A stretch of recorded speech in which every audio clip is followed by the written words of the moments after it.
Hey everybody, welcome to J Stern Designs. I was in Jacksonville, Florida last week teaching my Happy Pants non-stretch pants fitting class, and it went really well. I was super excited. Wonderful group of ladies. If you're interested in my new Happy Pants pattern, I'll put a link for it in the description of this video below. And when you purchase the Happy Pants pattern, you also have access to my Happy Pants Sew Along Facebook group where you can get, you know, my attention and help, and you're in a group with just people working on pants fitting.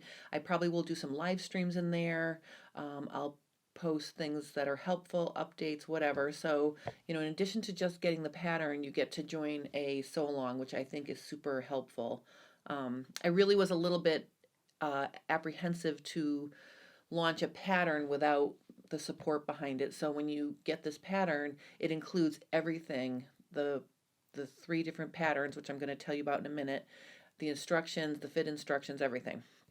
All right, so what makes this different from my previous Happy Pants class is I've decided to sort of focus on women's shape and where they have the fullest part of their hip or their behind in the back, because that really affects the shape of the crotch curve. And what I was finding in my hands-on classes is that if you have to significantly change the shape of the back crotch, it throws a lot of other things off.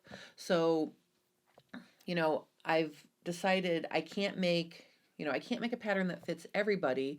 So to give more people a better starting point, I created three crotch shapes that fit depending on if you have a high full hip. So like if the fullest part of your back is up high, and then an average sort of in the middle, and then a low full hip where you carry your fullest part of your hip and your behind low. And this worked really well at the hands-on workshop in Jacksonville. So what I want to do is I want to show you what these muslins look like. And my tip in this video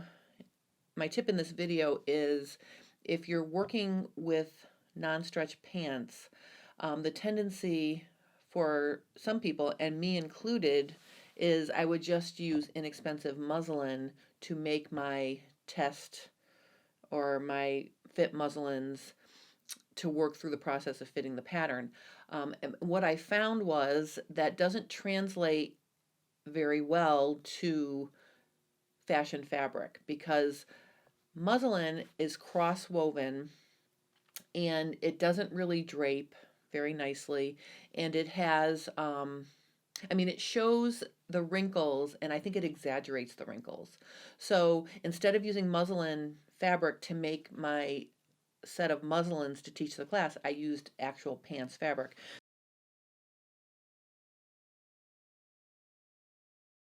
So you can see here, you're not going to be able to tell the difference between, the crotch shapes in the muslin, but I just wanted to show you.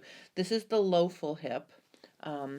This is the average full hip, and I have them sewn up in all the sizes, so from 2 to 20 in each style. So if you take a hands-on class with me, will identify which is the best shape, and you'll try muslins on that most closely agrees with your figure. So this is the average, and then this is the high full hip.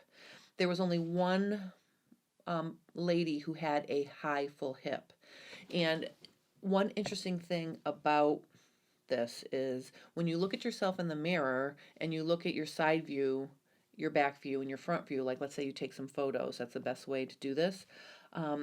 Sometimes you may have a high full hip, but if your high full hip is along the side seams, then that does not mean you need a high full hip style crotch shape, because the crotch shape is going around the center of you. So when you're trying to decide which shape is the right shape for you, you really have to pay attention to the center back of you. So where is your fullest part in the center back of you? So you can have what looks like a high full hip on the sides, and then that would cause you to need to maybe shape your side seams out a little bit. But really what you're looking for here is the center back. So I had one lady with the high full hip, and then the rest of the class was really split between average and low. After we made note of all the adjustments that needed to be made based on how the fit muslin fit, I gave everybody pants fabric similar to this to sew their custom muslin. So we had really good results with that. So the takeaway here is if you're working with fitting pants, use a pants fabric that's similar to the fashion fabric you're going to be making your final pair of pants out of. And I think that's how you'll get the best result.